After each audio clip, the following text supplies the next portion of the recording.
Hi friends, welcome to our channel. Latest ఎపిసోడ్లో ఏం జరగబోతుందో ముందుగానే తెలుసుకుందాం. ఇక కేపీ ఏసీపీ నైని దగ్గరికి వచ్చి, మేడం గారు కొంచెం నేను చెప్పేది వినండి. నా ఇద్దరు కొడుకులు అటువంటి వాళ్ళు కానే కాదు. నిజం చెప్పాలి అంటే మా బావగారి కేసులో అరెస్టు చేయవలసింది నన్ను. ఎందుకంటే ప్రాణాలు తీయాలనుకున్నది నేనే. ఇక ఏ అభంశుభం తెలియని నా కొడుకుని ఎందుకని చెప్పేసి మీరు జైల్లో పెట్టారు? ముందు అర్జెంటుగా గగన్ని విడిపించండి, నన్ను జైల్లో పెట్టండి అని చెప్పేసి కేపీ అంటూ ఉంటాడు. ఇదంతా వింటున్న గగన్ ఒక్కసారిగా, హలో, ఎక్స్క్యూజ్ మీ, నిజంగానే మీరు ఆ విషయంలో తప్పు చేసి ఉంటే దాని గురించి పోలీసులు డిస్కషన్ చేస్తారు, మీ మీద పోలీసులే కేసు తీసుకుంటారు. కానీ నన్ను విడిపించడం కోసం ఇలాంటి నాటకాలు ఆడితే మాత్రం నేను ఊరుకోను. ఏసీపీ గారు, ఆయన మాటలను లెక్కలోకి తీసుకోవద్దు. ఒకవేళ మీరు ఆయన మాటల్ని విని నన్ను విడిపించి ఆయన్ని జైలుకు పంపించాలనుకుంటున్నారనుకోండి, నేను పూర్తిగా జైల్లోనే ఉండిపోతాను. ఇప్పటిదాకా శరత్చంద్ర గారి విషయంలో నాకు ఏ తప్పు తెలియదన్నాను కదా, ఇప్పుడు చెప్తున్నా, నేనే చంపా. ఏం చేస్తారు అని చెప్పేసేసి ఒక్కసారిగా కేపీకైతే షాక్ ఇస్తాడు. ఒరేయ్ వద్దురా గగన్, వద్దు, తప్పు చేయకోకుండా నిందను నీ మీద వేసుకోవద్దు అని అనగానే, ఇక్కడే ఉండి నన్ను నువ్వు ప్రేమతో విడిపించాలని చూస్తే ఇలానే నిందలు వేసుకుంటాను అని చెప్పడంతో ఇక కేపీ కన్నీళ్లు పెట్టుకుంటూ ఉంటాడు. విన్నావు కదా, ఇక బయలుదేరు అని చెప్పడంతో ఇక వెంటనే కేపీ అక్కడి నుంచి వెళ్ళిపోతాడు. ఇదిలా ఉండగా అక్కడ నైనిని చెర్రీ అయితే మొత్తానికి అయితే గోరింటాకుకి ఫిట్స్ వచ్చినట్టు కరెంట్ షాక్ పెట్టి ఆ కీస్ని గోరింటాకు చేతిలో పెట్టి ఆ కీస్ని తారుమారు చేసేసి ఆ తాళాలని ఓపెన్ చేసి ఇక వెంటనే భూమిని బయటకు పంపిస్తారు కదా. బయటకు వచ్చిన భూమి ఇక వెంటనే ముందు వాళ్ళ మావయ్యకైతే కాల్ చేస్తుంది.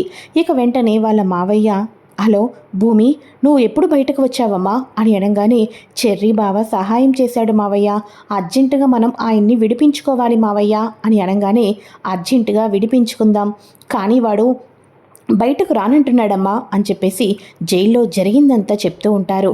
ఆయన అలా రారు, కానీ నిజంగానే లాయర్ గారే బెయిల్ ఇప్పిస్తే ఆయన తప్పకుండా వస్తాడు కదా అని చెప్పేసి అనగానే, సరే అయితే తప్పకుండా వస్తారు, కానీ ఇక పెద్ద పెద్ద లాయర్లందరినీ కలిశానమ్మా, కానీ ఏ ఒక్కరూ కూడా టైం లేదు రాలేము అని అంటున్నారు అని చెప్పేసి అనగానే, లేదు మావయ్య, నేను పెద్ద లాయర్ గారిని కలిశాను, ఆయన డబ్బు పట్టుకుని రమ్మని చెప్పి అన్నారు.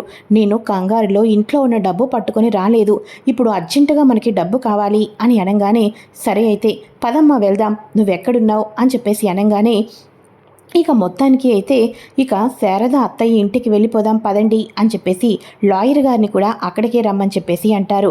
ఇక వెంటనే శారద బీరువాలో ఉన్న డబ్బులన్నీ తీసుకుని వచ్చి లాయర్ గారి దగ్గర వంపుతుంది.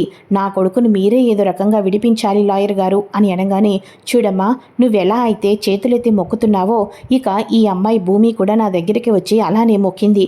ఒంటరిగా ఒక ఆడపిల్ల నా దగ్గరికి వచ్చిందంటే ఎంత బాధపడుతున్నారో నేను అర్థం చేసుకోగలను. అతనికి తప్పకుండా బెయిల్ ఇప్పిస్తాను అని చెప్పేసి మొత్తానికి అయితే పదండి వెళ్దాం అని చెప్పేసి బెయిల్ పేపర్స్ రెడీ చేసుకుంటూ ఉంటారు. అయితే ఇక ఇదిలా ఉండగా ఇక గగన్కి కోపం వచ్చేస్తూ ఉంటుంది కదా. పోలీస్ ఆఫీసర్ తోటి తనకు టచ్ ఉండటంతో ఒక 5 మినిట్స్ నాకు ఈ బెయిల్ని ఓపెన్ చేయమని చెప్పడంతో అతనైతే ఓపెన్ చేస్తాడు. ఆ తర్వాత పక్క సెల్లోనే ఉన్న సుపారీ ఇచ్చాడు గగనే అని చెప్పేసి అబద్ధాలు చెప్పాడు కదా గగన్ మీద. ఏరా, నేను నీకు సుపారీ ఇచ్చానా, నిజం చెప్పరా, నిజం చెప్పు అని చెప్పేసి గగన్ అయితే కోపంతో వాడిని చావు కొడుతూ ఉంటాడు, చితకు బాధేస్తూ ఉంటాడు. ఇక అతను మాత్రం నిజం చెప్పుకోకుండా ఉంటూనే ఉంటాడు. అయితే ఇక వాడు నిజం చెప్పేద్దాం అనుకున్న సమయానికి ఇక ఏసీపీ నైని అయితే వస్తుంది. ఒక్కసారిగా నైని చూసి షాక్ అయిపోతుంది. ఏంటి, నేను లేని టైంలో నీకెంత ధైర్యం లేకపోతే సెల్ నుంచి బయటకు వచ్చి తోటి ఖైదీలను చితక్ కొడతావా? నువ్వు తప్పు చేశావన్నది ఇదే ప్రూవ్ అవుతుంది. నువ్వు ఏ తప్పు చేయకపోతే వాణ్ణి తప్పొప్పుకొని నువ్వెందుకు చెప్తావు అని చెప్పేసేసి, ఇలాంటి వాళ్ళను మనం ఈజీగా వదిలేకూడదు. పోనీలే అని చూస్తున్నాను, 3rd డిగ్రీ ఇవ్వలేదనుకుంటున్నావా? ఇన్స్పెక్టర్, 3rd డిగ్రీకి మొత్తం రెడీ చేయి అని అనగానే, అలాగే మేడం అని చెప్పేసి అనటంతో గగన్ 2 చేతుల్ని కూడా జైల్లో అయితే పైకి కట్టేయడంతో లాఠీలు విరిగిపోయినట్టుగా అయితే ఏసీపీ నైని గగన్ మీద తన ప్రతాపాన్ని అయితే చూపిస్తూ ఉంటుంది. ఇలా గగన్ని చితక్ కొడుతూ ఉంటుంది. గగన్ అల్లాడిపోతూ ఉంటాడు. ఇక మొత్తానికి బెయిల్ దొరకటంతో బెయిల్ పేపర్లు పట్టుకొని పరుగు పరుగున అక్కడికి వచ్చేసరికి గగన్ స్పృహ కోల్పోయినట్టుగా మొత్తానికి కూడా ఒంటి నిండా తీవ్రమైన దెబ్బలతోటి ఇక మొత్తానికి అయితే ఎంతగానో బాధపడుతూ కనిపిస్తూ ఉండటంతో ఒక్కసారిగా శారద గుండె జారిపోతుంది. ఇక భూమి అయితే కన్నీళ్లు పెట్టుకుంటూ ఉంటుంది. ఇక వెంటనే ఇన్స్పెక్టర్ గారు, మేము బెయిల్ పేపర్స్ తీసుకుని వచ్చాం, లాయర్ గారు ఇవ్వండి అని చెప్పేసి అనగానే లాయర్ గారు వచ్చేసేసి ఆ పేపర్స్ని అయితే ఇచ్చేస్తారు. ఆ తర్వాత ఒక్కసారిగా అయితే ఇక పోలీస్ ఆఫీసర్ వచ్చేసి జైలు ఓపెన్ చేయటంతో ఒక్కసారిగా శారద, భూమి ఇద్దరు కూడా గగన్ దగ్గరికి పరుగు పరుగున వెళ్ళేసరికి గగన్ ఒక్కసారిగా తన తల్లి భుజం మీద వాలిపోతాడు. ఇక నడవలేక వస్తూ ఉంటే ఇక పడిపోబోతూ ఉన్న గగన్ని భూమి కూడా పట్టుకుంటుంది. అలా శారద ఒక పక్క, భూమి ఒక పక్క గగన్ని అపూర్వంగా చూసుకుంటూ ఒంటి మీద గాయాలతో ఎంతగానో బాధపడిపోతూ చూసుకుంటూ కన్నీళ్లు పెట్టుకుంటూ ఉంటారు. ఇక వెంటనే చూడు, ఇప్పుడు ఏదో బెయిల్ వచ్చిందన్న సంబరం కాదు, మీరు ఊరు దాటి వెళ్ళకూడదు అని చెప్పేసేసి అంటూ ఉంటే పక్కనే ఉన్న కేపీ వచ్చేసి, అరే ఇదంతా కూడా ఆ అపూర్వ కావాలని కక్ష కట్టి చేసిందిరా అని చెప్పేసేసి చెప్పటంతో ఆ అపూర్వను ఎట్టి పరిస్థితుల్లోనూ వదిలిపెట్టేదే లేదు అని చెప్పేసి గగన్ అయితే అంటూ ఉంటాడు. ఇక వెంటనే మీరు ఎవరిని ఇక చూడక్కర్లేదు, కానీ ఊరు దాటి ఎవరు వెళ్ళకూడదు, ఇక్కడ సంతకాలు చేయండి అని చెప్పేసి నైని అయితే ఇక మొత్తానికి సైన్ చేయించుకుంటుంది గగన్ చేత. గగన్ సైన్ చేసి ఒక్కసారిగా నైని వైపు చూస్తూ ఒకే ఒక డైలాగ్ అంటాడు, ఇక ఏ తప్పు చేయని వాళ్ళను చితక్కొట్టేటట్టు, ఏ తప్పు చేయని వాళ్ళను శిక్షించమని చెప్పేసి అపూర్వ దగ్గర ఎంత తీసుకున్నారు మేడం అని అనగానే ఒక్కసారిగా ఏంటి జైలు నుంచి వచ్చానని నోరు పెరుగుతుంది అని అనగానే నిజాలు ఇలానే నిప్పులుగా కనిపిస్తూ ఉంటాయి, మీరు మమ్మల్ని ఇంట్రాగేషన్ చేయటం కాదు, ఈ కేసులో ఒక్క అపూర్వ గారిని మాత్రమే మీరు నమ్ముతూ మిగతా వాళ్ళందరినీ కూడా ఎంతగానో ఇంట్రాగేషన్ చేసుకుంటూ వచ్చారు, అపూర్వ గారిని మాత్రం ఆ ఇంట్రాగేషన్ చేయలా, అసలు ఇందుట్లో కీలకమైన అంశం అపూర్వనే, నువ్వు అపూర్వను చేయలేదు అంటే ఇంట్రాగేషన్ అపూర్వ దగ్గర నుంచి ఎన్ని లక్షలు ముట్టాయి ఏంటి అని చెప్పేసేసి అనటంతో ఏయ్ ఎవరితో మాట్లాడుతున్నావు, నీకు అర్థమవుతుందా అని అనగానే అర్థమవుతుంది, ఇక నిజమేంటో అబద్ధమేంటో తేల్చుకోలేక మంచి వాళ్లకు శిక్షలు వేస్తున్న ది గ్రేట్ ఏసీపీ నైనితోనే మాట్లాడుతున్నాను అని అనగానే ఇక వెంటనే గగన్ గారు ఇవన్నీ మనకు అవసరమా చెప్పండి అని చెప్పేసి భూమి ఆపుతూ ఉంటుంది. ఇక వెంటనే ఏం చూసుకొని నా మీద నువ్వు వేలు ఎత్తి చూపిస్తున్నావు అని అనగానే ఏం ఎత్తి చూపిస్తున్నానా, వాడికి నేను సుఫారీ ఇచ్చాని అన్నాడు, నేను రూపాయి కూడా ఇవ్వలేదు, అంతేకాదు ఇక నువ్వు లేని సమయంలో ఖైదీల దగ్గరికి ఫోన్లు ఎలా వస్తున్నాయి, ఖైదీలు ఫోనుల్లో ఎలా మాట్లాడుకుంటున్నారు అని చెప్పేసి అనగానే వాట్ అని చెప్పేసి ఇక నైని అయితే ఆశ్చర్యపోతూ ఉంటుంది. వాట్ అని నువ్వు ఆశ్చర్యపోవడం కాదు, చెక్ చేస్తే నీకే తెలుస్తుంది, అయినా నీలాంటి మూలాన కాదులే, శరత్ చంద్ర కేసుని ఇప్పటిదాకా తీసుకొని రాలేదు, ఇక నేను సుఫారీ ఇచ్చానన్న వాడి కేసుని నువ్వెప్పుడు తీసుకొని వస్తావు, కానీ నీ చేతులతో నువ్వే ఇక ఆ అపూర్వని ఈడ్చుకొచ్చిన రోజు తప్పకుండా వస్తుంది, అంతేకాదు ఒకవేళ నిజంగా తప్పు చేస్తే నీలాంటి వాళ్ళ పోస్టు ఊడేటట్టు కూడా ఉంటుంది అని చెప్పేసి గగన్ అయితే వార్నింగ్ ఇస్తాడు.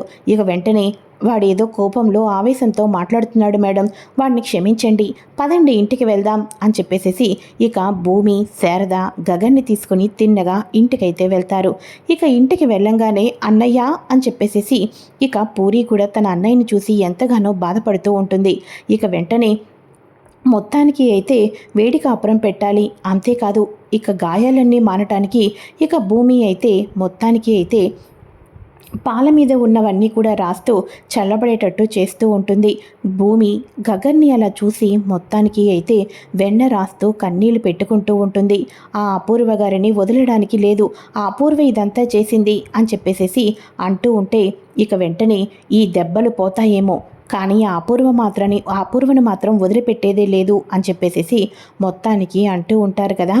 ఆ తర్వాత వచ్చేసేసి ఇక వెంటనే టైం అవుతుందని చెప్పేసి భూమి అయితే ఆ ఇంటికి బయలుదేరుతుంది. ఇక భూమి బయలుదేరుతున్నప్పుడు సరే శారద గగన్ని జాగ్రత్తగా చూసుకో అని చెప్పేసి పదమ్మ భూమి వెళ్దాం అని చెప్పేసి భూమిని తీసుకొని ఇక వెళ్ళిపోతూ ఉంటాడు. ఇక కేపీ అయితే కేపీ ఇలా వెళ్ళిన తర్వాత రూమ్లో వచ్చేసి చెర్రీ వాళ్ళ చెల్లెలు అచ్చం భూమిలానే డ్రెస్ చేంజ్ చేసుకొని భూమి ఇంకా రూమ్లోనే ఉంది అన్నట్టుగా అపూర్వ వాళ్ళను నమ్మిస్తూ ఉంటుంది కదా. ఒక్కసారిగా కేపీ వచ్చేసేసి ఇంటికి భూమిని తీసుకుని వస్తూ ఉండటంతో హాల్లో ఉన్న అపూర్వ షాక్ అయిపోతుంది. ఇదేంటిది, ఇప్పటిదాకా ఇది ఈ గదిలోనే ఉంది కదా, ఇది ఎప్పుడు బయటకు వెళ్ళింది అని చెప్పేసి ఆశ్చర్యపోతూ రూమ్లోకి తొంగి చూస్తుంది. ఇక వెంటనే కేపీ వాళ్ళు వస్తున్నారని చెర్రీ ఇన్ఫర్మేషన్ ఇవ్వటంతో ఇక మన చెర్రీ వాళ్ళ చెల్లెలు కూడా అక్కడి నుంచి తప్పించుకుని పక్కకైతే వచ్చేస్తుంది. ఈ ఇంట్లోనే ఉంటూ ఈ ఇంటికే వెన్నుపోటు పొడుస్తున్నారా, నన్ను ఇంత మోసం చేస్తున్నారా అని చెప్పేసేసి ఇక మొత్తానికి అయితే ఈ ఇంటి నుంచి తప్పించుకుని వెళ్ళి నీ తండ్రి ప్రాణాలు తీయాలనుకున్న వాడిని నువ్వు ఇక వాడిని రక్షిస్తావా, నీకు ఎంత ధైర్యమే అని చెప్పేసి అపూర్వ భూమి మీద చెయ్యెత్తుతుంది. ఒక్కసారిగా ఆగండి అపూర్వ, తప్పు చేసింది మీరైతే భూమి మీదకి చెయ్యెందుకెత్తుతున్నారు అని చెప్పడంతో ఒక్కసారిగా అపూర్వ షాక్ అయిపోతుంది. ఏం ఏం ఏం చెప్పారు వీళ్ళు, నా మీద మీకు ఏం చెప్పకపోతే నేను తప్పు చేశానంటారు ఏసీపీ గారు మీరు అని అనగానే, లేదు నువ్వు తప్పు చేశావు, శరత్ చంద్ర గారి విషయంలో కూడా ఎంతోమందిని ఇంట్రాగేషన్ చేశాను, నిన్ను వదిలేశాను, కానీ ఇప్పుడు నాకు అర్థమవుతుంది శరత్ చంద్ర గారి కేసులో కూడా నీ చెయ్యి ఉందని ఇప్పుడు అర్థమవుతుంది అని అనగానే, ఏం మాట్లాడుతున్నారు, అభంశుభం తెలీదు, నా బావంటేనే ప్రాణంగా బ్రతుకుతున్నాను నేను అని చెప్పేసి అనగానే, అవునా, నీకు అభంశుభం తెలియకపోతే ఏం తప్పు చేయని ఇక గగన్ని డబ్బు ఇచ్చి మరి ఎందుకు గగన్ మీద నిందలు వచ్చేటట్టు చేసావు, జైల్లో ఉన్న వాడితో నువ్వు ఫోన్లో మాట్లాడిన రికార్డింగ్స్ ఇదిగో అని చెప్పేసి ఇక వాడిని చిత్తకు కొడుతుంది కదా. వాడిని చిత్తకు కొట్టడంతో జైల్లో వాడు రికార్డ్సింగ్దే కాకుండా అపూర్వే డబ్బు ఇచ్చి గగన్ పేరు చెప్పమందన్న నిజం కూడా చెప్పేయటంతో కోపంతో రగిలిపోతూ గగన్ అంటాడు కదా, నీలాంటి లంచం తీసుకున్న ఏసీపీలు ఎంతకాలం ఇక్కడ ఉండరు అని చెప్పేసి ఇక అనవసరంగా నేను గగన్ లాంటి ఒక మంచి వ్యక్తిని అరెస్టు చేశానని చెప్పేసి ఇక అపూర్వ దగ్గరికైతే వస్తుంది. ఇక గగన్ గారిని అరెస్టు చేసి చాలా పెద్ద తప్పు చేశాం, వాడు నీ పేరు చెప్పేశాడు, ఇక నీకు ఈ ఇంట్లో ఉండడానికి అర్హతే లేదు అని చెప్పేసి ఎంతమంది చెప్తున్నా వినుకోకుండా అపూర్వను ఈడ్చుకుంటూ తీసుకుని వెళ్ళి పోలీస్ జీబులో ఎక్కించుకొని ఇక వెంటనే జైల్లో లాకప్లో అయితే వేస్తుంది. అంతేకాదు, లాకప్లో వేసిందే కాకుండా ఇక తను గగన్ చేత నిందలు పడినవన్నీ నిజాలైనాయి కదా, అందుకోసం అపూర్వను చితక్ కొడుతూ ఉంటుంది. తర్వాత అపూర్వను జైలుకు అయితే ఇక కోర్టుకైతే తీసుకుని వెళ్ళటంతో శరత్ చంద్ర గారి కేసులో కూడా తినే బలమైన ఆధారం అండి, తన భర్త మీద ప్రేమ ఉన్నట్టు నటించి లక్షలు డబ్బులు కావాలని ఆస్తి మీద వ్యామోహంతో తన భర్తను ప్రాణాలు తీయాలనుకున్నట్టుగా ఇక మన నైని ఆరోపణలు కూడా చేస్తూ ఉంటుంది. ఆ కోణంలో కూడా దర్యాప్తు చేస్తున్నామని చెప్పడంతో గగన్ కేసులో అయితే ముందు అపూర్వను వచ్చేసేసి 14 రోజులు జైలుకు అయితే పంపిస్తారు. ఆ తర్వాత రిలీజ్ చేసిన తర్వాత ఊరు వదిలి వెళ్ళకూడదు, శరత్ చంద్ర గారు కళ్ళు తెరిచేంత వరకు అపూర్వ ఊరు వదిలి వెళ్ళకూడదు అని ముందు 14 రోజులు అయితే రిమాండ్లో అయితే విధిస్తారు. ఇక అపూర్వను 14 రోజులు జైలు శిక్ష పెట్టిన తర్వాత అప్పుడు గగన్ వస్తాడు జైలుకైతే. ఇక ఏ సీన్ అయితే మొత్తానికి అయితే అపూర్వని ఇక గగన్ని జైల్లో ఉన్నప్పుడు నోటికి వచ్చినట్టు మాట్లాడుతుంది కదా అపూర్వ. ఇప్పుడు అపూర్వ జైల్లోకి వెళ్ళిన తర్వాత అప్పుడు హీరోలాగా ఎంట్రీ ఇస్తాడు మన గగన్. హీరోయిజాన్ని చూపిస్తూ, ఏంటి అపూర్వ, ఈ 14 రోజులు నీకు ఒక పెద్ద గండంలాగా అనిపిస్తుందా, ఈ 14 రోజులు అయ్యేసరికి బయటికి వచ్చేసరికి ఏమవుతుందో తెలుసా, నీ కూతురికి పెళ్ళవుతుంది. ఎవరితో అనుకుంటున్నావు, నువ్వు ఊహించిన వాడితో పెళ్ళి అవుతుంది. నీ కూతురు మీద ఎన్నో హోప్స్ పెట్టుకున్నావు కదా, నా భూమి ప్రాణాలు తీస్తానన్నావు కదా, కానీ నువ్వు చచ్చేంతవరకు ప్రతిరోజు బాధపడుతూ ఉండాలి అంటే నీ కూతురికి ఒక మంచోడిని చూసి ఇచ్చి పెళ్లి చేయబోతున్నాను. ఎవరిని అనుకుంటున్నావా, గుడి దగ్గర ఉన్న ఒక ముష్టోడితో పెళ్లి చేసి 14 రోజులు అయ్యేసరికల్లా కూడా నీ కూతురికి 16 రోజుల పండుగయ్యేటట్టు చేస్తాను అని చెప్పేసి గగన్ ఛాలెంజ్ విసిరేసి అక్కడి నుంచి వెళ్ళిపోతాడు. కటకటాల్లో ఉన్న ఇక అపూర్వ అయితే కోపంతో రగిలిపోతూ ఉంటుంది. ఇది ఫ్రెండ్స్ లేటెస్ట్ ఎపిసోడ్. ఈ వీడియో కనుక మీకు నచ్చినట్లయితే లైక్